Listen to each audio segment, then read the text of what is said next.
students. If you don't know, my name is Aksh and I will be teaching class 7 science and maths. And talking about my recent achievements, All India rank 18 in Prince Olympia 2024 and All India rank 26 in UNSAT 2024.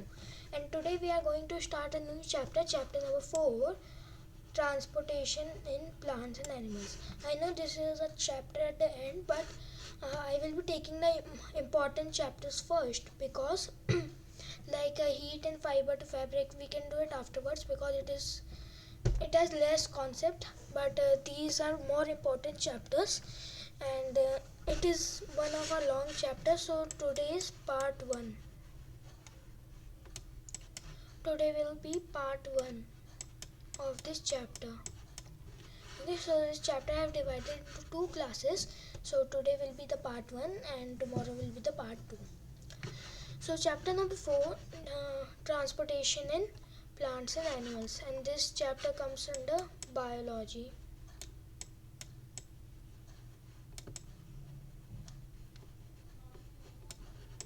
Yep. So talking about transportation in plants and animals. So talking about the plants first. So most plants have a developed transport system called vascular system. So you have to remember this name, vascular system. So many of the plants have well-developed transport system called vascular system. Means they also need to transport like water and minerals, glucose. So they have a system called vascular system. And the vascular system has 2 types of tissues which are known as vascular tissues. So which are they? The vascular tissues are of 2 types. First is xylem and second is phloem. Say it, phloem.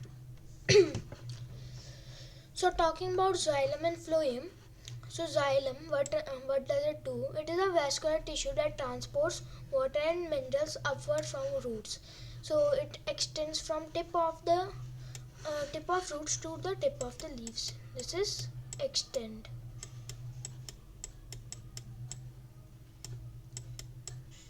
Just a minute. Yep.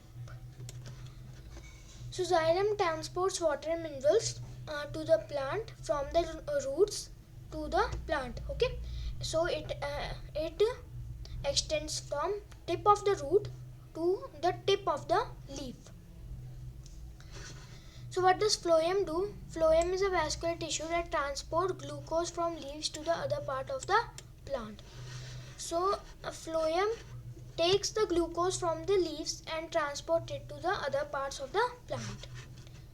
So talking about the cells in phloem and xylem. So talking about xylem first, xylem cells are as follows. Just a minute. Yep. So xylem cells. First is tracheids, second is parenchyma, third is xylem vessels, and fourth is xylem fibers. So talking about tracheids, so it is a dead cell.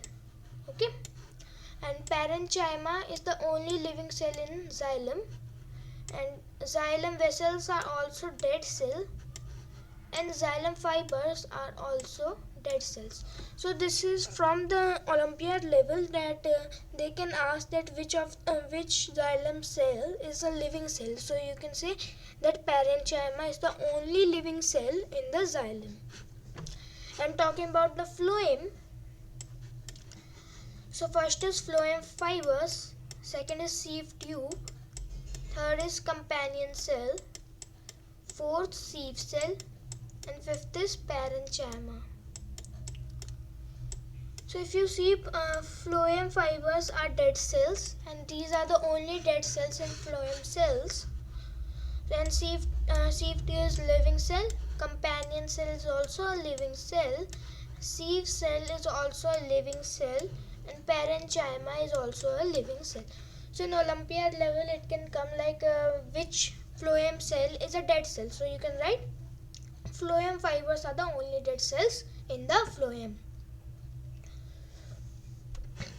So moving on to root hairs.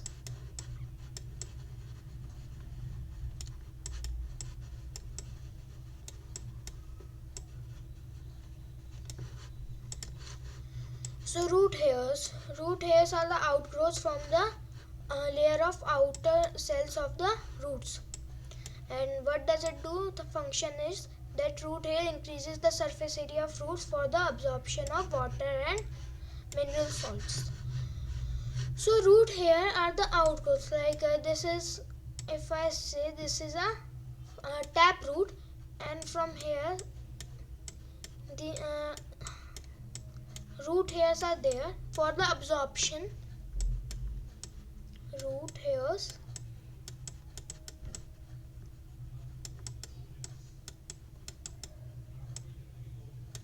the root hair are the outgrowths here, and the root hair increases the surface area for roots for the absorption of water and minerals. Like villi in our small intestine, mainly in ileum and jejunum. So it increases the surface area for absorption of food. So like this only, root hairs also increase the surface area for the roots for absorption of water and minerals. So mineral salts.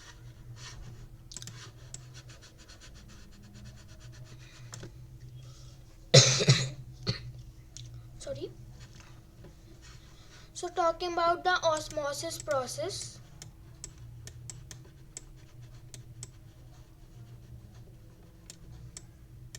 So water and dissolved minerals are absorbed by the root from the process of osmosis. So like we have just read, like root hairs absorb water and mineral salts from the soil. So that process is known as osmosis.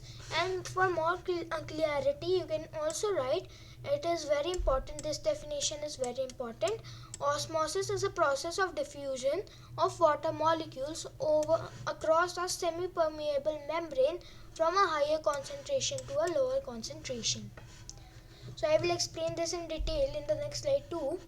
So see, osmosis is a process of diffusion of water molecules. Okay, water molecules diffusion across a semi-permeable membrane from a higher concentration to a lower concentration. Okay, like you would have seen high pressure, always it comes like high pressure to low pressure. That's only you can relate it like higher concentration to low concentration. And osmosis is a type of diffusion in liquids. Okay, so what new words are here? First is diffusion. Second is semi-permeable membrane. Again diffusion comes here. So first of all, osmosis is a type of diffusion in solids. Let's understand diffusion and semi-permeable membrane. So diffusion, what is diffusion? Diffusion is the movement of solids and gases from a high concentration to low concentration. So diffusion is the movement. It is mainly a movement of solid and gases from high concentration to a low concentration. Okay, so diffusion in solids and gases are diffusion. When solids and gases diffuse, so the process is known as diffusion. So when liquids diffuse, it is known as osmosis, and it is a type of diffusion only. And talking about a semi-permeable membrane is a membrane that allows only some kinds of molecules to pass through it by diffusion. So a semi-permeable membrane is a type of membrane that only allows some kinds of molecules to pass through it by diffusion.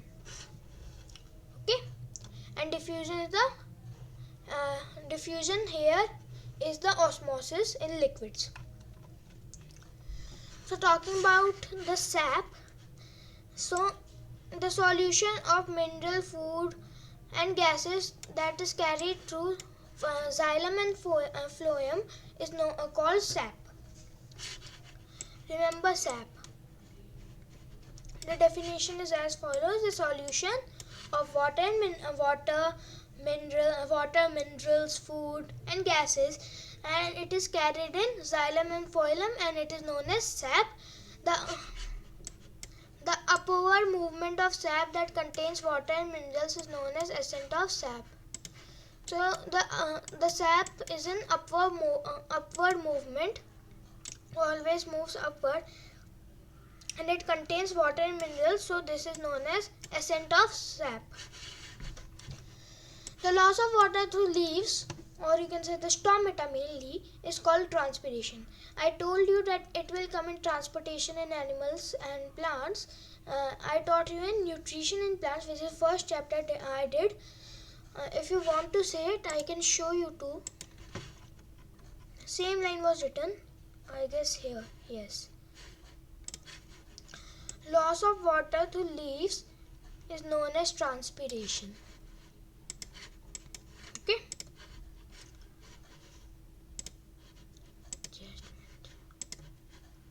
Okay. So talking about food and translocation and wilting of a plant. So remember these 2 points. The the food prepared by the leaves is transported to all the plants in the form of a solution, liquid solution. In a form of liquid solution through a process known as translocation.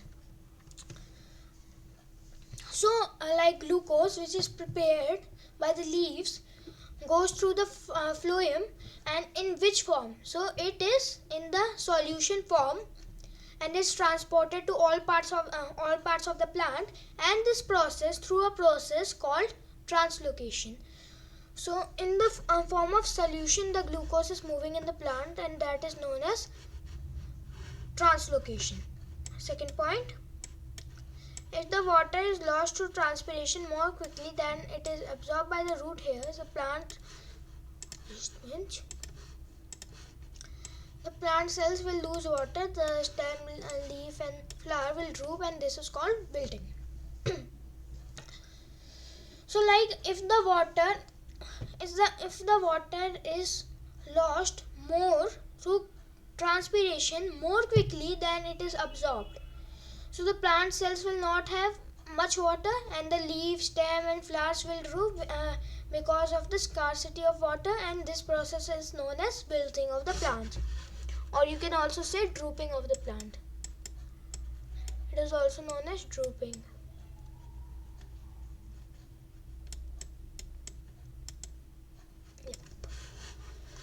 So if the transpiration happens and from here the water is absorbed, so transpiration happens quickly.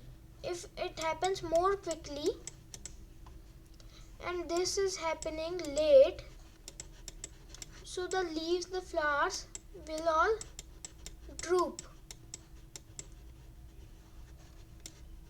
Okay, and this process is known as wilting. This is known as wilting of the plant, or you can say the drooping of the plant. So talking about our circulatory system, so circulatory system consists of 3 things, which is our number 1 heart, second blood, and third blood vessels. See, you can see the heart in the rib cage here, and the blood vessels going through all our body, and this blood vessels only blood flows. Okay, so the heart, blood and blood vessels. So talking about blood first and naming the types of blood and blood vessels. So they are the blood consists of 2 parts mainly. The first is the fluid part, and second is the cellular part. And there are 3 types of blood vessels, namely arteries is the first, second is veins, third is capillaries.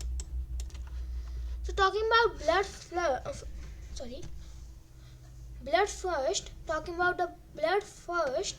the fluid part of the blood is known as plasma. It is yellowish in color. It is yellow. And this is a fluid. Okay. So the fluid part of the blood is called plasma. So first we are doing blood. Okay. And plasma, what is plasma in the blood? The fluid part, as we studied above, that there are 2 parts, the fluid part and the cellular part. The fluid part is known as plasma, and the plasma constitutes 55 to 60% of blood. Okay, so in a blood,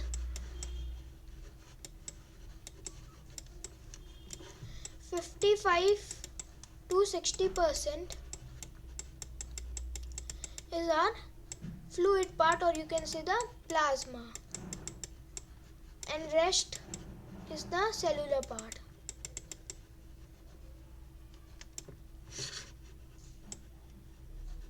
Okay,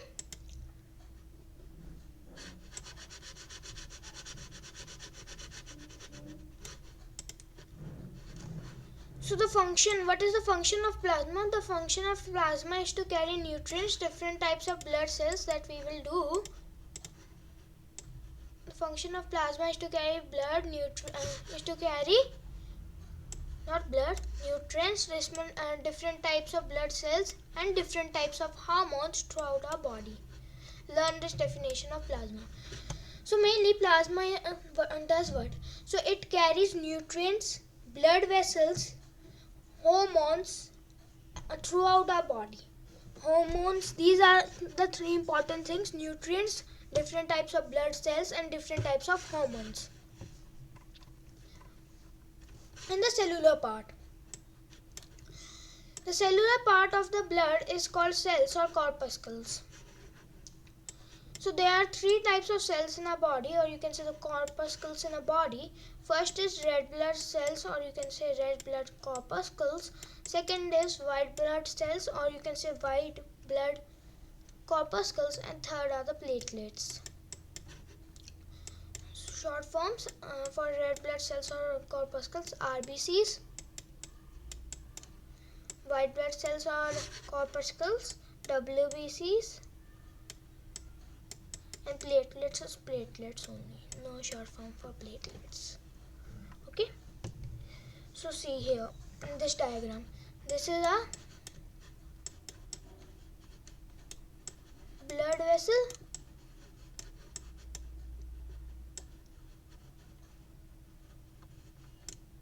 okay. The fluid part is plasma.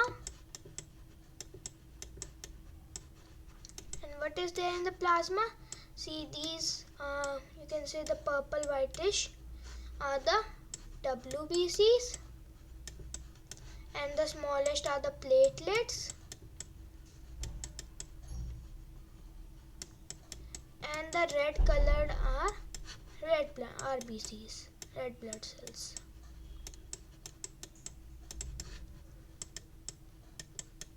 Okay. So moving on to RBCs. So red blood cells or corpuscles, RBCs, are also known as erythrocytes. So remember what are RBCs known as? RBCs are also known as erythrocytes. Erythrocytes. So what are RBCs? RBCs are disc shaped. See this disc forming, disc shaped. Okay, and RBCs has red color protein in them, named as hemoglobin, and its chemical formula is Hb. So it has a green color pigment, you can say, or you can say green color I'm saying, so sorry. It has so RBCs have a red color pigment, you can say, or you can say a red color protein called hemoglobin present in it, and its chemical name is Hb. Chemical formula is Hb. So it what does hemoglobin do? It binds with the oxygen and transport oxygen to all parts of the body. Means it helps RBCs doing. Mainly RBCs transport oxygen, and mainly in them hemoglobin is the one which helps the RCBs to transport oxygen and to all parts of the body. And when the hemoglobin binds with the oxygen, here it is written that hemoglobin binds with the oxygen. So when it binds, it forms oxyhemoglobin, and the chemical formula is HbO2. So oxyhemoglobin is formed when the hemoglobin binds with the oxygen. So you can write it Hb plus O2 becomes HbO2. See, combination reaction. It is a type of combination reaction. So we will be doing in physical chemical changes. Don't worry, the next chapter will be physical chemical changes only. So it is a type of combination reaction. So hemoglobin makes blood and RBCs look red in color.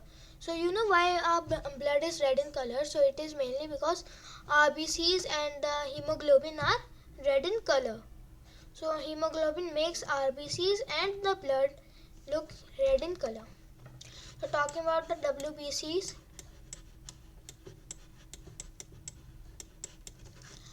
white blood cells or corpuscles are also known as leukocytes. So white blood cells are also known as leukocytes, and they are slightly larger than the RBCs. In this diagram also see, they are a little bigger than the RBCs. Yeah, you will say that it is not because they are a little far and RBCs here are a little nearby, so it is looking more big. But in reality, it is slightly larger than the RBCs. But they are in less number than the RBCs. So WBCs are in less number than the RBCs. Just a minute, yes. Okay. So then, what is the WBC's job? Their job is to fight and destroy germs, bacteria, and other foreign particles that enter our body. So when germs or bacteria or other foreign materials enter in our body, WBC senses that they are coming and fight with them and destroy them. So mainly it builds our immune system. WBCs are our immune system. If it is strong, we will not get disease. If it is weak, we will get disease. Platelets, talking about our platelets, one of the most important things, platelets. So platelets are also known as thrombocytes. Remember, platelets are also known as thrombocytes. They are smaller in size. They are smaller than RBCs too. Okay, so the biggest is WBCs, then RBCs, and the smallest are platelets. So what they do? What did they do? Sorry, what they do? The function of them is that they help in clotting of blood during a wound, or you can say prevents blood flowing out in an injury or a cut. So mainly when we cut a cut here in our finger or anywhere, so the platelets form here and our blood stops. Okay. So because of it, the blood is stopped and blood is not loosed from our body more. So how blood clots? Let's see. So first there is a normal blood vessel, means it is fine. It is fine. Then comes injured. It gets injured. It gets injured. Okay. And then platelets plug forms. So the plug of the platelets. Plug forms. I'm writing plug because it is mainly a plug of platelets. And then formed plug clot, means platelets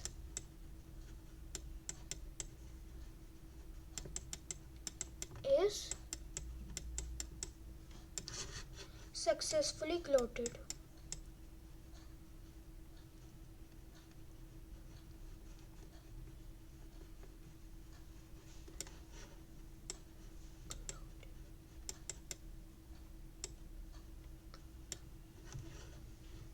Okay. So what we composition of blood, if we talk about the composition of the blood, so plasma takes about 55%, WBCs and platelets take about 4%, and RBCs take about 41%. If you want to calculate, it will be 100%, like 55 plus 4 plus 41, it will be 100%.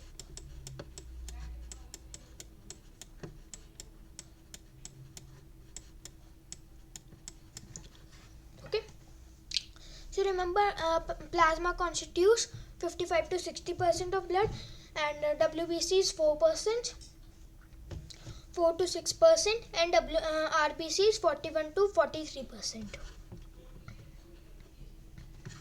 Now talking about heparin.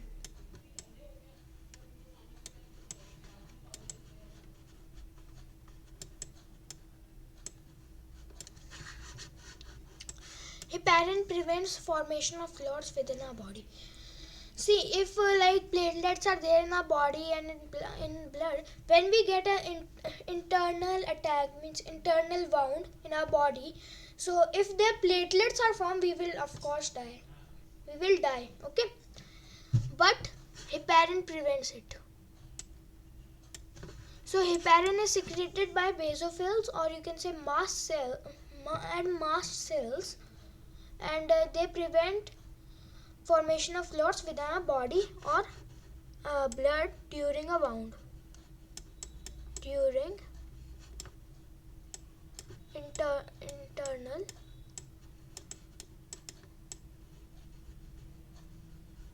injury. Okay. So talking about blood vessels, from here blood vessels comes. So what does arteries do? What they do, so just a minute, if I am clear.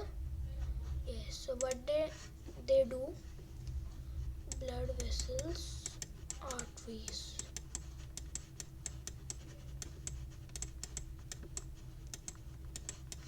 So arteries carry oxygenated blood, means oxygen rich blood arteries take.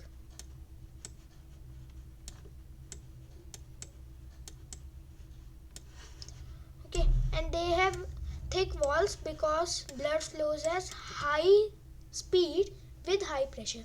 So here the blood is very at a high pressure, high speed under high pressure.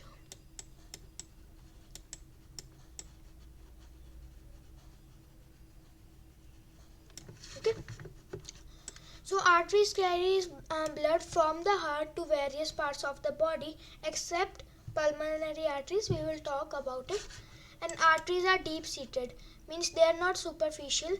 So if you see that there are these blue colors, so these are not arteries, these are veins. So talking about veins, veins carry deoxygenated blood, means carbon dioxide rich blood. Carbon dioxide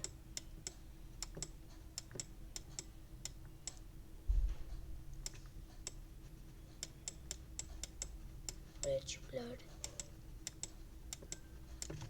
And they have thin walls because here blood flows at low pressure and a low speed. So veins have thin walls because blood flows at low speed under low pressure. So thin walls because, so here slowly, low speed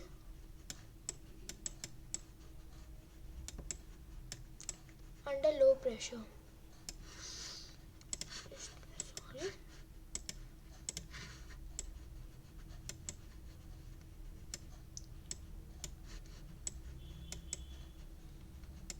Low pressure.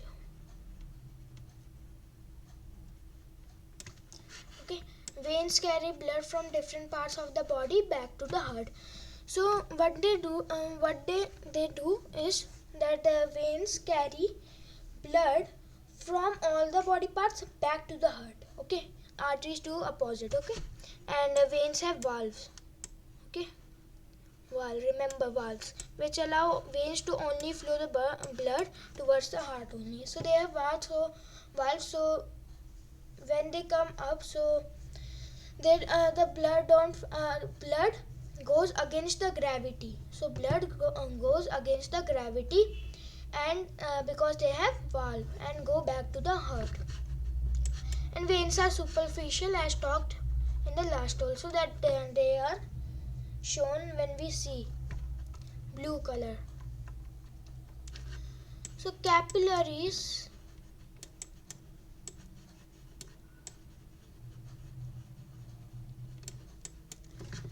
after entering the tissues, the veins and arteries are divided into capillaries. Capillaries have thinnest walls.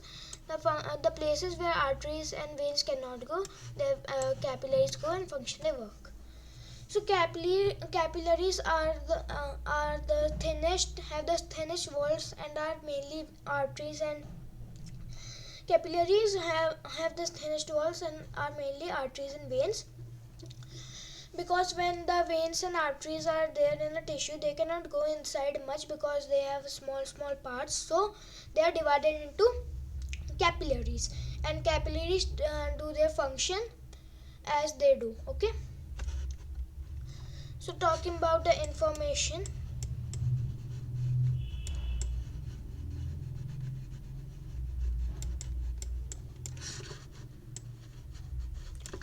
aorta is the largest artery in our body, vena cava is the largest vein in our body, and the largest capillaries are found in the liver. So vena cava is the largest vein and aorta is the largest artery, means also the fastest vessel. Fastest vessel. Okay, and the largest capillaries are found in the liver. We don't have specific names for that, but they are found in the liver, the largest capillaries, and vena cava is the largest vein. So talking about the breathing rate and pulse rate, so throbbing movement of blood in arteries per minute is called pulse rate. So if you touch on a wrist here where you can see the blue, so you will feel some throbbing movement here. Okay, throbbing movement, this is called pulse. Okay, and pulse a minute is known as pulse rate, which is 72 to 80 per minute. Pulse rate is same as heart rate. So see, here veins are there but they do not throb. So inside everywhere it is arteries. So deep inside arteries throb because they have high speed under high pressure. So the throbbing movement is heard, felt, not heard, felt, and this is called, throbbing movement is called pulse, and throbbing movement pulse in a minute is called as pulse rate, and it is average pulse rate is 72 to 80 per minute, and the pulse rate is same as our heart rate.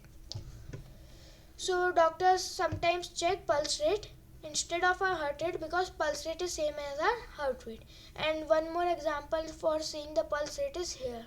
Just see your ear and just below that here in a slanting, you can feel it here. Okay, breathing rate is the breathing in a minute. The average breathing rate is 12 to 18 per minute, and during heavy exercise our breathing rate increases to 25 times per minute. So as we breathe, one exhalation, this is called as one breath, and the breathing rate is the breaths taken in a minute, and the average breathing rate is 12 to 18 per minute, and during heavy exercise it may increase to 25 per minute. Okay, so a breath, one breath is equals to, I'm writing it here, one inhalation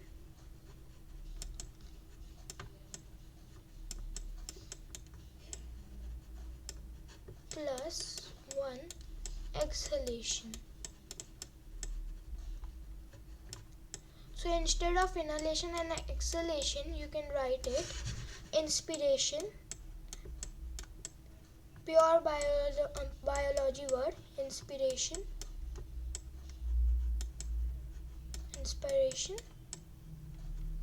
and here expiration.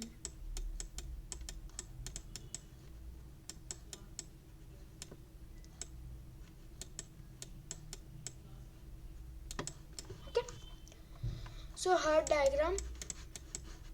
This is our heart. So see, this is the vena cava. Okay, this is the superior and one is inferior here. One is the inferior. And this is pericardium, aortic valve, mitral valve, or you can say bicuspid valve, tricuspid valve, pulmonary valve, right atrium, right ventricle, left ventricle, and left atrium. And aorta, the fastest, and pulmonary artery and the pulmonary veins. We will talk about pulmonary artery and pulmonary veins in this session only, and I will giving you in advanced notes. Okay, and talking about our heart pumps the blood for our body, and it is known as the pumping organ of our body. We already know that. And heart has cardiac muscles. Class 6 we have learned 3 types of muscles. If you remember that, I am recalling them. Class 6th I am writing it here. First is voluntary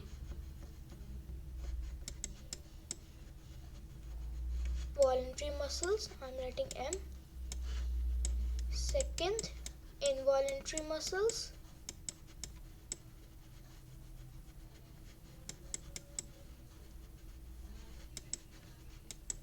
And third is cardiac muscles. See, cardiac muscles are also a type of involuntary muscles, but they are separated because they have a different verb too. So heart pumps around 70 milliliters of blood each heartbeat. So each heartbeat it pumps around 70 milliliters of blood, and in a minute it pumps around 5 liters of blood. So in a minute, see, 5 liters. 5 liters. So 5 liters of blood in 1 minute only. Okay. So the volume of blood in an average human adult is about 4 to 5 liters. So the average blood is also in a human is 4 to 5 liters. The contraction of heart cardiac muscles is known as cardiac systole, and the relaxation of heart cardiac muscles is known as cardiac diastole. So our heart contracts, relax, contracts, relax, contracts, relax. So the contraction is known as cardiac systole and the relaxation is known as cardiac diastole. And septum is the one which divides the oxygenated blood from the deoxygenated blood. In this is the septum written. If no, I will mark that not written. So here this is the septum. This is the septum. This is dividing the right part to the left part. So deoxygenated and oxygenated. So heart has 4 chambers. The upper 2 chambers are called atrium and the lower 2 chambers are called ventricles. Upper 2 right atrium, left atrium, lower right atrium, right ventricle and left ventricle. Okay. So heart is enclosed with a protected double-layered membrane called pericardium. So here is the pericardium. See, double layer.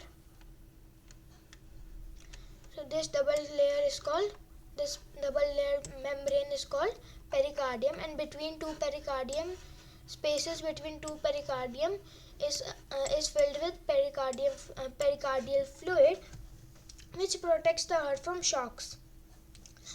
We have listened about heart attacks, so pericardium is the one which protects that.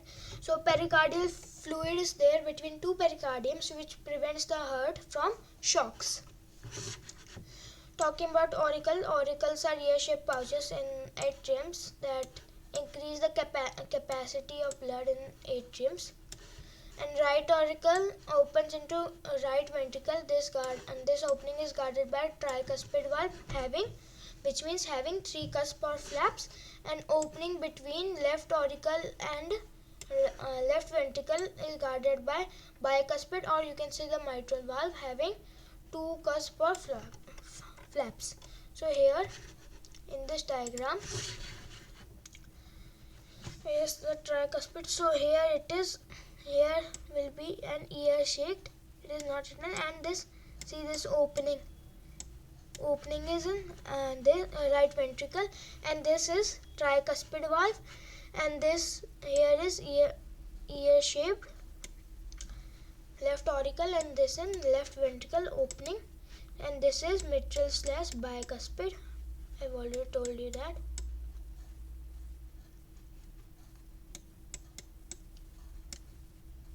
Bicuspid.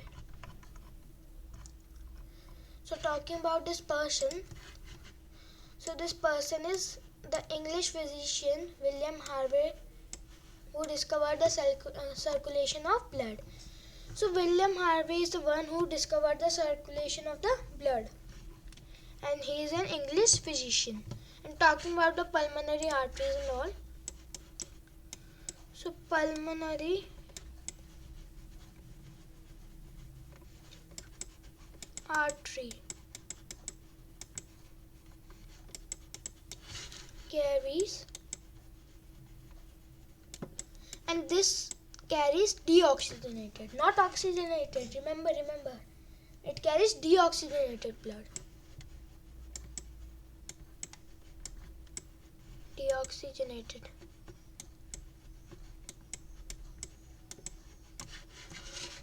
blood. Okay. So this carries deoxygenated blood, and we have not classified this as vein because of its structure, because it has thick walls and it is elastic too, and it is deep seated, so it is a artery. So we have named this type of artery as pulmonary artery. And from where to where it carries deoxygenated blood? So from lungs. It takes deoxygenated blood from lungs. From lungs, from the heart only. From the heart to the lungs.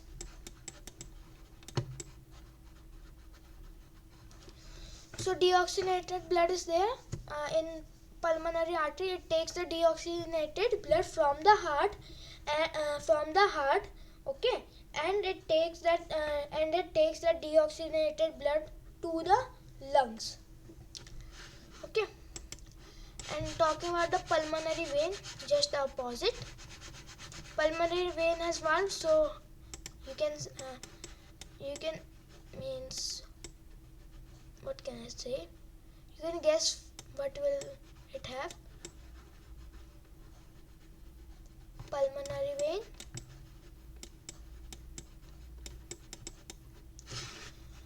carries oxygenated blood, and this carries oxygenated blood, again because of structure.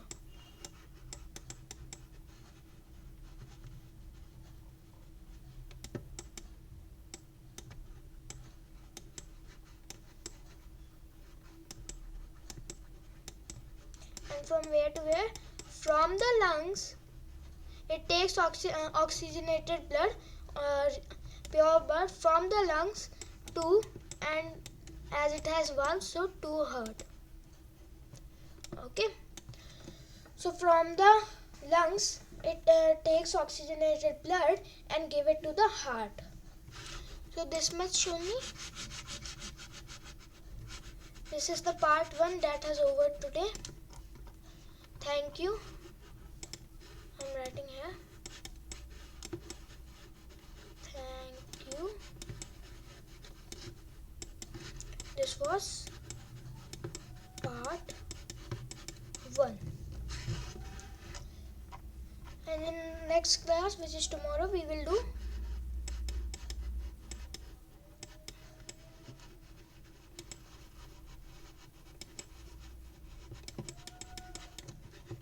part